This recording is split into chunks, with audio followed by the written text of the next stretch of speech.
हरे कृष्णा। प्यारे भक्तों, आज आप सभी श्रवण करेंगे कार्तिक मास में सुनी जाने वाली 5 महापुण्य फल देने वाली कथा। इन कथाओं को बड़े ही श्रद्धा प्रसन्नचित मन से पूरा अवश्य सुनेगा। लक्ष्मी नारायण भगवान जी आप सभी भक्तों की हर मनोकामना को पूर्ण करें। आइए भक्तों, हम पहले श्रवण करते हैं शालिग्राम भगवान जी की कथा। दक्षिण में गोदावरी के किनारे कनकावड़ी नाम की एक नगरी थी। वहां रामदास रहता था। वह जाति का चमार था, परंतु अत्यंत सरल हृदय का, सत्य और न्याय की कमाई खाने वाला और प्रभु का निरंतर चिंतन करने वाला भक्त था। रामदास की पतिव्रता स्त्री का नाम मूली था। दंपति में बड़ा प्रेम था। इनके एक छोटा लड़का था, वह भी माता पिता का परम भक्त था।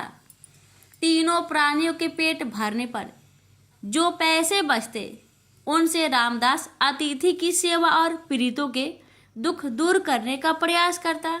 वह समय समय पर भगवान नाम का संकीर्तन सुनने जाया करता। कीर्तन में सुनी हुई यह एक पंक्ति, हरि में जैसो तैसो बस तेरो, उसे बहुत प्यारी लगी और उसे कंठ स्थल हो गई। वह निरंतर इस पंक्ति को गुनगुनाता हुआ सारे काम किया करता। वह सचमुच अपने को भगवान का दास और आश्रित समझकर मन ही मन आनंद में भरा रहता। भगवान तो भाव के भूखे होते हैं। वह रामदास के ऐसे प्रेम को देखकर उसे अब अपनाना चाहते थे। कुछ चोर गहनों के साथ ही कहीं से एक सुंदर विलक्षण स्वर्णयुक्त शालिग्राम की विशाल मूर्ति चुरा लाए थे, जो उनके लिए सिर्फ एक पत्थर था। उनमें से एक चोर के जूते टूट गए थे। उसने सोचा, इस पत्थर के बदले में जूते की जोड़ी मिल जाए तो अच्छा है। भागवत प्रेरणा से शालिग्राम की मूर्ति को लेकर वह सीधा रामदास के घर पहुंचा और मूर्ति उसे देकर कहने लगा, अरे भाई देख, यह कैसा मजेदार पत्थर है। जरा अपने औजार को इस पर घिस तो सही। देख कैसे अच्छा काम देता है, पर इसके बदले में मुझे एक जोड़ी जूते देने पड़ेंगे। चोर की आवाज़ सुनकर वह चौंका। उसके भजन में भंग पड़ा। उसने समझा कोई खरीदार है। उसने जूते की एक जोड़ी चोर के सामने रख दी। चोर ने उसे पहनकर दामों की जगह वह मूर्ति रामदास के हाथ पर रख दी। रामदास अभी तक अर्धचेतन आस्था में था। उसने मन तो बस प्रभु के विग्रह की ओर खींचा हुआ था, इसलिए पैसे लेने की बात याद ही नहीं रही।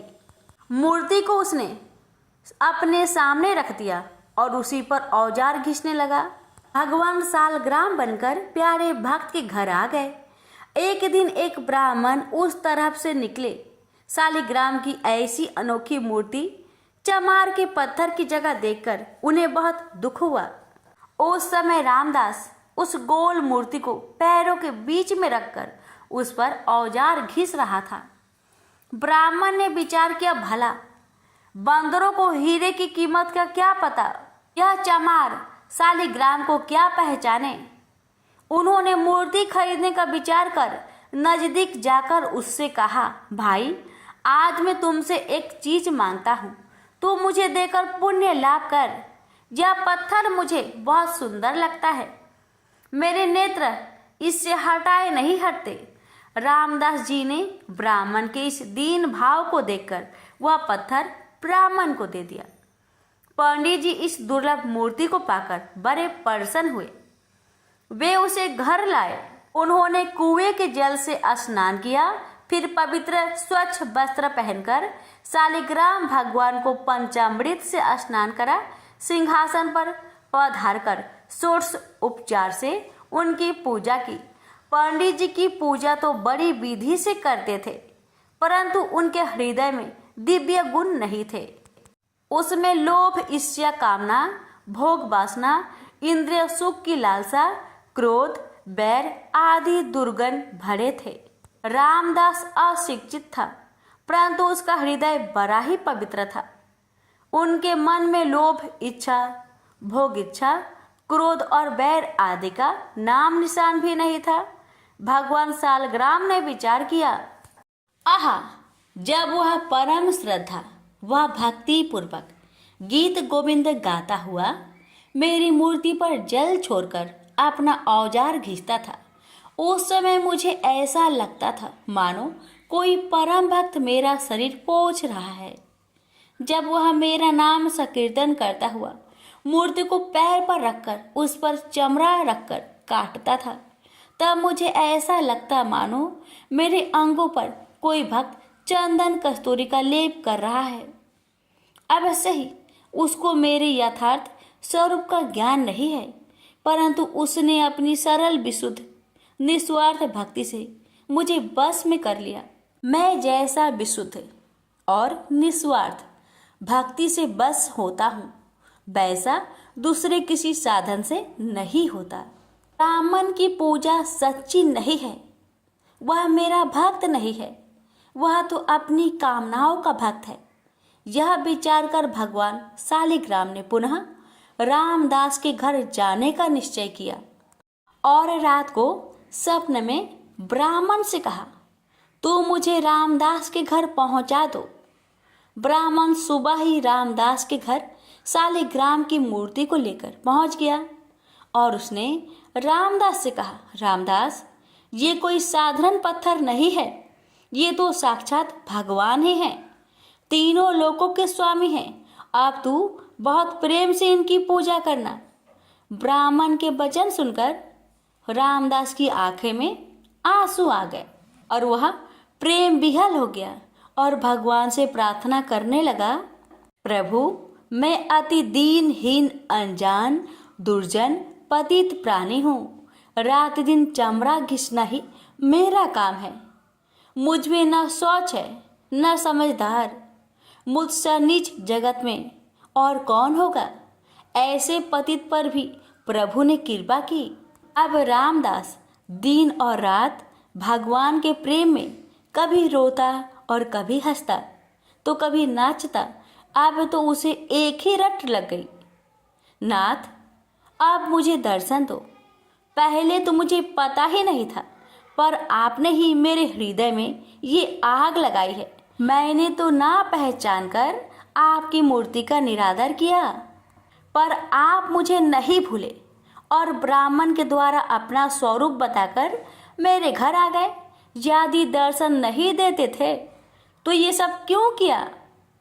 एक बार अपने सावड़े सलोने चांद से मुखरे की झांकी दिखाकर मेरे मन को सदा के लिए चुरा लो। मेरे मोहन, करुणा की वर्षा कर दो इस कंगाल पर। एक बार दर्शन दो और मुझे कृतार्थ करो। भगवान भक्त वत्सल है, जो एकमात्र भगवान को ही अपना आश्रय मानकर उनसे प्रार्थना करता है तो उसकी प्रार्थना भगवान तत्काल सुनते हैं।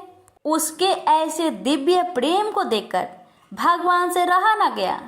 वे एक वृद्ध ब्राह्मण का रूप धरकर उसके घर आ गए।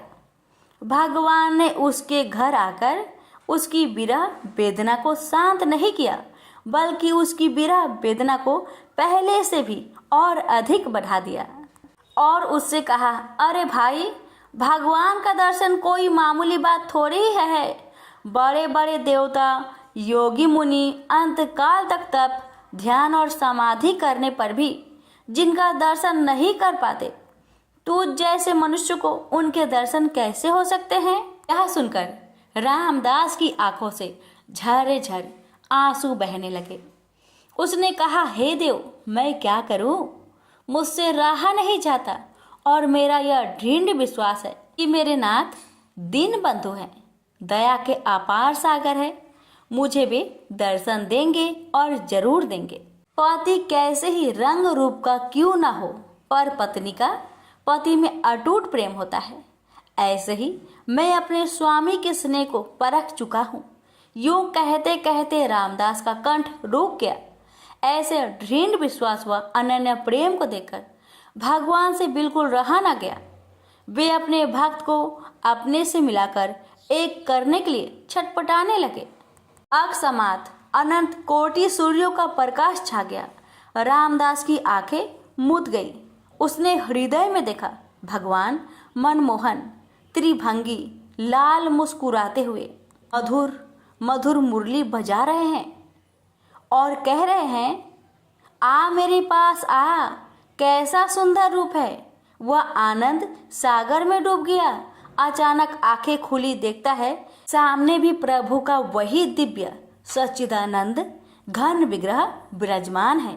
रामदास के आनंद का परवार नहीं रहा। उसकी सारी व्याकुलता सदा के लिए मिट गई। भगवान ने उसे अपने में समा लिया और उसने प्रभु के दिव्य धाम में जाकर नित्य पार्षद का शरीर ग्रहण किया। प्रेम से बोलिए, हरे कृष्णा कृष्ण कृष्ण हरे हरे, हरे राम राम राम राम राम हरे हरे। कथा को शेयर अवश्य कीजिए। भगवान आपकी मनोकामना को पूर्ण करेंगे। जय श्री कृष्ण। अर्जुन ने अपने आप को श्री कृष्ण को समर्पित कर दिया था। अर्जुन होता हुआ भी नहीं था, लेकिन उसने जो कुछ भी किया अर्जुन के रूप में नहीं, श्री कृष्ण के सेवक के रूप में किया। सेवक की चिंता स्वामी की चिंता बन जाती है। अर्जुन का युद्ध अपने ही पुत्र बब्रू वाहन के साथ हो गया, जिसने अर्जुन का सिर धड़ से अलग कर दिया और कृष्ण दौड़े चले आए। उनके प्रिय सखा और भक्त के प्राण जो संकट में पड़ गए थे। अश्वमेध यज्ञ का घोड़ा बब्रू वाहन ने पकड़ लिया और घोड़े की देखभाल की जिम्मेदारी अर्जुन पर थी। बब्रू वाहन ने अपनी माँ चित्रांगदा को वचन दिया था कि मैं अर्जुन को युद्ध में परास्त करूंगा, क्योंकि अर्जुन चित्रांगदा से विवाह करने के बाद लौटकर नहीं आया था और इसी बीच चित्रांगदा ने बब्रू वाहन को जन्म दिया था। चित्रांगदा अर्जुन से नाराज थी और उसने अपने पुत्र को यह तो कह दिया था कि तुमने अर्जुन को परास्त करना है, लेकिन यह नहीं बताया था कि अर्जुन ही तुम्हारा पिता है। और बब्रू वाहन मन में अर्जुन को परास्त करने का संकल्प लिए ही बड़ा हुआ। शस्त्र विद्या सीखी, कामाख्या देवी से दिव्य बाण भी प्राप्त किया अर्जुन के वध के लिए। और अब बब्रू वाहन ने अश्वमेध के अश्व को पकड़ लिया तो अर्जुन से युद्ध असंभावी हो गया। भीम को बब्रू वाहन ने मूर्छित कर दिया और फिर अर्जुन और बब्रू वाहन का भीषण संग्राम हुआ। अर्जुन को परास्त कर पाना जब असंभव लगा तो बब्रू वाहन ने कामाख्या देवी से प्राप्त हुए दिव्य बाण का उपयोग कर अर्जुन का सिर धड़ से अलग कर दिया। भगवान श्री कृष्ण को पता था कि क्या होने वाला है और जो कृष्ण को पता था वही हो गया। वे द्वारिका से भागे भागे चले आए। दाऊ को कह दिया, देर हो गई तो बहुत देर हो जाएगी, जा रहा हूँ। कुंती विलाप करने लगी, भाई विलाप करने लगे। अर्जुन पांडवों का बल था, आधार था, लेकिन जब अर्जुन ही ना रहा तो जीने का क्या लाभ। माँ ने कहा, बेटा तुमने बीच मझधार में यह धोखा क्यों दिया। माँ बच्चों के कंधों पर इस संसार से जाती है और तुम मुझसे पहले ही चले गए। यह हुआ कैसे, यह हुआ क्यों। जिसके सखा श्री कृष्ण हो, जिसके सारथी श्री कृष्ण हो, वह यूं निष्प्राण धरती पर नहीं लेट सकता। पर ये हो कैसे गया। देवी गंगा आई, कुंती को कहा, रोने से क्या फायदा, अर्जुन को उसके कर्म का फल मिला है। जानती हो, अर्जुन ने मेरे पुत्र भीष्म का वध किया था धोखे से। वह तो अर्जुन को अपना पुत्र मानता था, पुत्र का ही प्यार देता था, लेकिन अर्जुन ने शिखंडी की आड़ लेकर मेरे पुत्र को बाणों की सैया पर सुला दिया था। क्यों, भीष्म ने तो अपने हथियार नीचे रख दिए थे। वह शिखंडी पर बाण नहीं चला सकता था। वह प्रतिज्ञाबद्ध था, लेकिन अर्जुन ने तभी मेरे पुत्र की छाती को बाणों से छलनी किया। तुम्हें शायद याद नहीं, लेकिन मुझे अच्छी तरह याद है। तब मैं भी बहुत रोई थी। अब अर्जुन का सिर धड़ से अलग है। बब्रू वाहन ने जिस बाण से अर्जुन का सिर धड़ से अलग किया है वह कामाख्या देवी माध्यम से मैंने ही दिया था। अर्जुन को परास्त कर पाना बब्रू वाहन के लिए कठिन था। आखिर उसने मेरे ही बाण का प्रयोग किया और मैंने अपना प्रतिशोध ले लिया। अब क्यों रोती हो कुंती? अर्जुन ने मेरे पुत्र का वध किया, अब रोने से क्या लाभ? जैसा उसने किया वैसा ही पाया, मैंने अपना प्रतिशोध ले लिया। श्री कृष्ण ने समझाया, अर्जुन ने जिस स्थिति में भीष्म का वध किया, यह स्थिति भी तो पितामह ने ही अर्जुन को बताई थी, क्योंकि पितामह युद्ध में होते तो अर्जुन की जीत असंभव थी और युद्ध से हटने का मार्ग स्वयं पितामह ने ही बताया था। लेकिन यहाँ तो स्थिति और है। अर्जुन ने तो बब्रू वाहन के प्रहारों को रोका ही है, स्वयं प्रहार तो नहीं किया, उसे काटा तो नहीं। और यदि अर्जुन यह चाहता तो क्या ऐसा हो नहीं सकता था? अर्जुन ने तो अपना मान बढ़ाया है। कामाख्या देवी द्वारा दिए गए आपके ही बाण का प्रतिशोध लेकर आपने पितामह का, अपने पुत्र का भी भला नहीं किया। गंगा दुविधा में पड़ गई। श्री कृष्ण के तर्कों का उसके पास जवाब नहीं था। पूछा, क्या करना चाहिए? जो होना था सो हो गया, आप ही मार्ग सुझाए। श्री कृष्ण ने कहा, आपकी प्रतिज्ञा पूरी हो गई, उपाय तो किया ही जा सकता है, कोई रास्ता तो होता ही है। जो प्रतिज्ञा आपने की वह पूरी हो गई।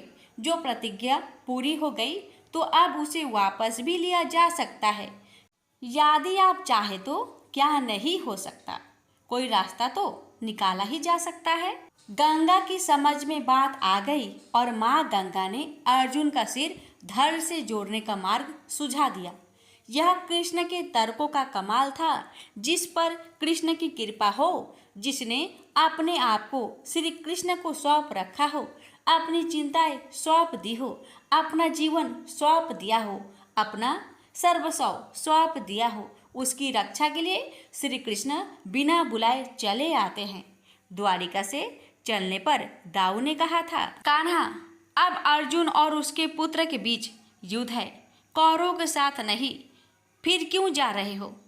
तो कृष्ण ने कहा था, दाऊ, अर्जुन को पता नहीं कि वह जिससे युद्ध कर रहा है वह उसका ही पुत्र है, इसलिए अनर्थ हो जाएगा और मैं अर्जुन को अकेला नहीं छोड़ सकता।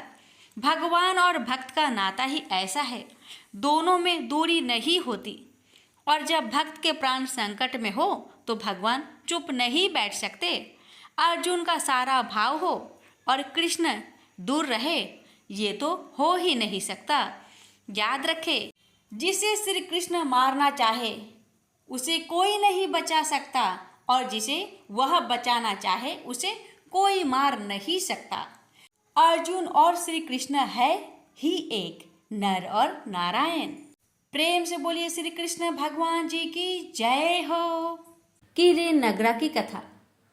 एक गांव में एक बुढ़िया माई रहती थी। उसके 2 बेटे तथा बहू भी थे। बुढ़िया माई भगवान श्री हरि विष्णु की परम भक्त थी।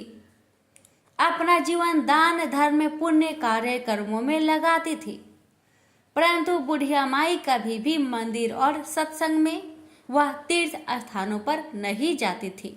एक बार गांव में भागवत कथा हो रही थी। बेटे ने कहा, माँ, आप सारा दिन घर में रहती हैं, आप मंदिर में भागवत कथा सुनने क्यों नहीं जाती? बुढ़िया माई ने बेटे का मन रखने के लिए कह दिया कि आज जाऊंगी, परंतु नहीं गई। ऐसा करते करते 6 दिन निकल गए। बुढ़िया माई के बेटे ने कहा, माँ, आज अंतिम दिन है, आज तो कथा सुनने आपको जाना ही पड़ेगा। सारा दिन घर का काम करके बुढ़िया माई ने जाते जाते इतनी देर कर दी कि अंतिम दिन की भागवत कथा भी समाप्त हो गई। भगवान श्री हरि विष्णु सन्यासी का रूप धारण करके बुढ़िया माई के पास आए और बोले, बुढ़िया माई, तुम कहाँ जा रही हो? बुढ़िया माई ने कहा, मैं भागवत कथा सुनने जा रही हूँ। तब सन्यासी रूपी भगवान श्री हरि विष्णु ने कहा, अब इतनी देर से क्यों जा रही हो? वहाँ तो अब कथा समाप्त हो गई है, अब वहाँ जाकर क्या करोगी? बुढ़िया माई ने कहा, अब घर से निकली हूँ तो जाकर ही आऊंगी। तब सन्यासी रूपधारी भगवान श्री हरि विष्णु ने कहा कि अब कथा समाप्त हो गई, भक्त लोग भी अपने अपने घर चले गए, अब तुम वहां से क्या लाओगे? तो बुढ़िया माई बोली, कुछ नहीं तो वहां से मैं एक ईंट उठा लाऊंगी।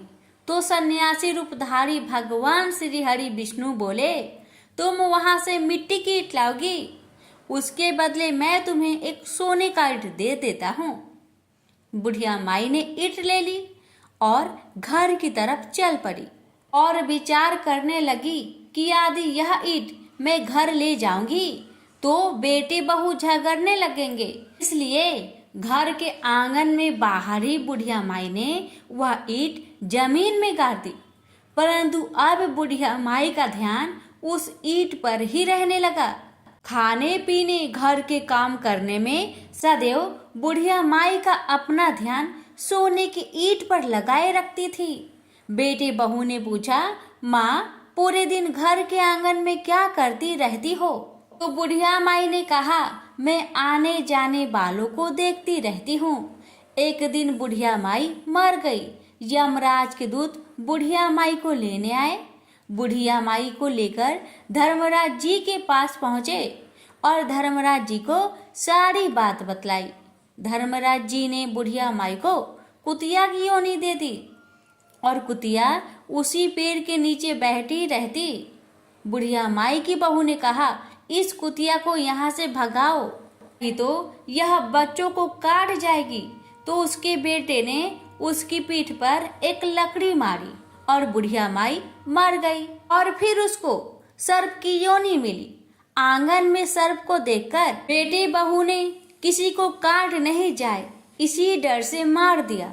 फिर बुढ़िया माई मरकर धर्मराज जी के पास पहुंची। बुढ़िया माई कीरी का रूप धारण करके उस आंगन में कीरा नगरा बना लिया। आंगन में कीरा नगरा हो गया। घर वाले बहुत परेशान हो गए। घर वाले भोजन भी नहीं बना रहे थे और मन ही मन हरि का स्मरण करने लगे। तब भगवान श्री हरि विष्णु सन्यासी रूप धारण करके आए और बोले, कुछ खाने को दे दो। तो घर वालों ने कहा, महाराज हमारे खाने को भी कुछ नहीं बनाया क्योंकि हमारे घर में कीरी नगरा हो गया है, आप ही कुछ उपाय बतलाइए। तब महाराज जी ने आंगन में खुदा और सोने की 28 निकाली और दोनों बेटे को दे दी और कहा, तुम तुम्हारी माँ के नाम से दान पुण्य करना, धर्मशाला बनवाकर स्कूल बनवाओ, पियाव लगवाना, गौशाला में गाय के चारे खाने की व्यवस्था करना। परंतु दोनों बेटे आपस में झगड़ने लगे कि तू दान कर, तू दान कर। किसी ने बुढ़िया माई के नाम से कोई दान नहीं किया और कीरी नगरा वहां उसी स्वरूप में स्थापित रहा। कुछ दिन बाद सन्यासी वापस आए और बुढ़िया माई के बेटे ने भगवान स्वरूपधारी सन्यासी महाराज से कहा कि हमारी घर की हालत वैसी की वैसी है, कीरी नगरा तो वैसा का वैसा ही है। तब साधु रूपधारी सन्यासी महाराज ने कहा, वह सोने की ईंट के टुकड़े लाओ और उन्हें बेचकर उनसे जो भी धन मिले उसे तुम्हारी माँ के नाम से दान पुण्य करो। इस कीरी नगरा पर शक्कर और आटा डालो। तुम ऐसा करोगे तो तुम्हारी माँ को मोक्ष प्राप्ति होगी। और उनके घर से कीरा नगरा चला गया। जो व्यक्ति प्रतिदिन सुबह प्रातः आटा और शक्कर कीरे नगरे पर डालता है वह सदैव धनवान, पुत्रवान, संपन्न, सुख शांति से जीवन यापन करता है। उसके घर में कभी कोई कष्ट नहीं आता है। उसका जीवन सदा सर्वदा आनंद से व्यतीत होता है। उसके परिवार जनों से अत्यधिक स्नेह प्रदान करते हैं। कीरी नगरा प्रतिदिन सींचने से, कीरी नगरा की कहानी सुनने से, दान पुण्य धर्म कार्यों में रुचि लगाने से जीवन उत्तम हो जाता है। जय बोलो विष्णु भगवान की जय। भगवान श्री कृष्ण और गाय माता की कथा। ये बात उस समय की है कि जब राधिकापति भगवान श्री कृष्ण के मन में दूध पीने की इच्छा होने लगी, तब भगवान ने अपने वाम भाग से लीला पूर्वक सुरभि गौ को प्रकट किया। उसके साथ बछड़ा भी था जिसका नाम मनोरथ था। उस स्वतसा गौ को सामने देख श्री कृष्ण के पार्षद सुदामा ने एक रत्नमयी पात्र में उसका दूध दोहा और उस सुरभि से दोहे गए स्वादिष्ट दूध को स्वयं भगवान श्री कृष्ण ने पिया। ऋतु तथा बुढ़ापा हरने वाला वह दूध अमृत से भी बढ़कर था। सहसा दूध का वह पात्र हाथ से छूटकर गिर पड़ा और पृथ्वी पर सारा दूध फैल गया। उस दूध से वहां एक सरोवर बन गया जो गोलोक में क्षीर सरोवर के नाम से प्रसिद्ध हुआ। गोपिकाओं और श्री राधा के लिए वह कीरा सरोवर बन गया। उस कीरा सरोवर के घाट दिव्य रत्नों द्वारा निर्मित थे। भगवान की इच्छा से उसी समय असंख्य कामधेनु गौ प्रकट हो गई। जितनी वे गौ थी उतने ही बछड़े भी उस सुरभि गौ के रोमकूप से निकल आए। इस प्रकार उन सुरभि गौ से ही गौओं की सृष्टि मानी गई है। भगवान श्री कृष्ण संदीपनी मुनि के आश्रम में विध्ययन के लिए गए। वहां उन्होंने गौ सेवा की। भगवान श्री कृष्ण को केवल गायों से ही नहीं अपितु गौरस, दूध, दही, मक्खन आदि से अद्भुत प्रेम था। श्री कृष्ण द्वारा 11 वर्ष की अवस्था में पुष्टिक, चाणूर, कुलायापीड, हाथी और कंस का वध गौरस के अद्भुत चमत्कार के परिणाम है। और इसी गौ दूध का पान कर भगवान श्री कृष्ण ने दिव्य गीता रूपी अमृत संसार को दिया। गौ रक्षक भगवान श्री कृष्ण ने गौ माता की रक्षा के लिए किया या नहीं किया? उन्हें दावानल से बचाया। इंद्र के कोप से गायों और ब्रजवासियों की रक्षा के लिए गिरिराज गोवर्धन को कनिष्ठा उंगली पर उठाया। अब देवराज इंद्र ने ऐरावत हाथी की सूर्य के द्वारा लाए गए आकाश गंगा के जल से तथा कामधेनु ने अपने दूध से उनका अभिषेक किया और कहा कि जिस प्रकार देवों के राजा देवेंद्र है उसी प्रकार आप हमारे राजा गोविंद हैं। भगवान श्री कृष्ण का बाल्य जीवन गौ सेवा में बीता, इसलिए उनका नाम गोपाल पड़ा। पुतना के वध के बाद गोपियों श्री कृष्ण के अंगों पर गोमूत्र, गोरज व गोमय लगाकर शुद्ध करती है, क्योंकि उन्होंने पुतना के मृत शरीर को छुआ था। और गाय की पूंछ को श्री कृष्ण के चारों ओर घुमाकर उनकी नजर उतारती है। तीनों लोकों के कष्ट हरने वाले श्री कृष्ण के अनिष्ट हरण का काम गाय करती है। जब जब श्री कृष्ण पर कोई संकट आया, नंद बाबा और यशोदा माता ब्राह्मणों को स्वर्ण वस्त्र तथा पुष्पमाला से सजी गायों का दान करते थे। यह है गौ माता की महिमा और श्री कृष्ण के जीवन में उनका महत्व। नंद बाबा के घर सैकड़ों गौपाल सेवक थे, पर श्री कृष्ण गायों को दोहने का काम भी स्वयं करना चाहते थे। कन्हैया ने आज माता से गाय चराने के लिए जाने की जिद की और कहने लगे कि भूख लगने पर वे वन में तरह तरह के फलों के वृक्ष से फल तोड़कर खा लेंगे। पर माँ का हृदय इतने छोटे और सुकुमार बालक के सुबह से शाम तक वन में रहने की बात से डर गया और वह कन्हैया को कहने लगी कि तुम इतने छोटे छोटे पैरों से सुबह से शाम तक वन में कैसे चलोगे? लौटते समय तुम्हें रात हो जाएगी। तुम्हारा कमल के समान सुकुमार शरीर कड़ी धूप में कुम्हला जाएगा। परंतु कन्हैया के पास तो माँ के हर सवाल का जवाब था। वह माँ की सौगंध खाकर कहते हैं कि ना तो मुझे धूप लगती है और न ही भूख, और वह माँ का कहना न मानकर गौचरण की अपनी हाट पर अरे रहे। मोर मुकुटी बनमाली पीताम्बरधारी श्री कृष्ण यमुना में अपने हाथों से मल कर गायों को स्नान कराते, अपने पीताम्बर से ही गायों का शरीर पोंछते, सहलाते और बछड़ों को गोद में लेकर उनका मुख काटते और पुष्प गुच्छ गुजा आदि से उसका श्रृंगार करते। तृण एकत्र कर स्वयं अपने हाथों से उन्हें खिलाते। गायों के पीछे वन वन में वह नित्य नंगे पांव उस कंकर कंटक सहते हुए उन्हें चराते जाते। गाय तो उनकी आराध्य है और आराध्य का अनुगमन जूते पहनकर तो होता नहीं। परम ब्रह्मा श्री कृष्ण गायों को चराने के लिए जाते समय अपने हाथ में कोई छड़ी आदि नहीं रखते थे, केवल बंसी लिए हुए गाय चराने जाते थे। वह गायों के पीछे पीछे ही जाते हैं और गायों के पीछे पीछे ही लौटते हैं। वह गायों को मुरली सुनाते हैं। सुबह गौ समूह को साष्टांग प्रणाम करते और सायंकाल गायों के खुरों से पूरी धूल से उनका मुख पीला हो जाता था। इस अद्भुत दृश्य को देखने के लिए देवी देवता अपने लोगों को छोड़कर ब्रज में चले आते और आश्चर्यचकित रह जाते कि जो परम ब्रह्मा श्री कृष्ण बड़े बड़े योगियों के समाधि लगाने पर भी ध्यान में नहीं आते, वे ही श्री कृष्ण गायों के पीछे पीछे नंगे पांव वनों में हाथ में बंसी लिए घूम रहे हैं। मोहन गाय चराकर आ रहे हैं। उनके मस्तक पर नारंगी पगड़ी है जिस पर मयूर पिच का मुकुट लगा है। मुख पर काली काली अलके बिखरी हुई है जिनमें चंपा की कलियां सजाई गई है। गोप बालकों की मंडली के बीच मेघ के समान श्याम श्री कृष्ण रसमयी बंसी बजाते हुए चल रहे हैं और सखा मंडली उनकी गुणावली गाती चली रही है।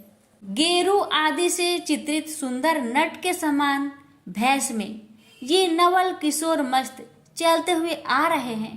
चलते समय उनकी कमर में कमरधनी के किंकनी और चरणों के नूपुरों के साथ गायों के गले में बंधी घंटिया की मधुर ध्वनि सब मिलकर कानों में मानो अमृत घोल रहे हो। प्रेम से बोलिए श्री कृष्ण भगवान की जय, गाय माता की जय। लापसी तपसी की कथा। एक लापसी था, एक तपसी था। तपसी हमेशा भगवान की तपस्या में लीन रहता था।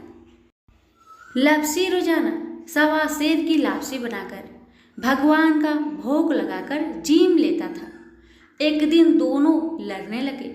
लापसी बोला, मैं रोज भगवान की तपस्या करता हूँ इसलिए मैं बड़ा हूँ। लापसी बोला कि मैं रोज भगवान को सवा सेर लापसी का भोग लगाता हूँ इसलिए मैं बड़ा हूँ। नारद जी वहां से गुजर रहे थे।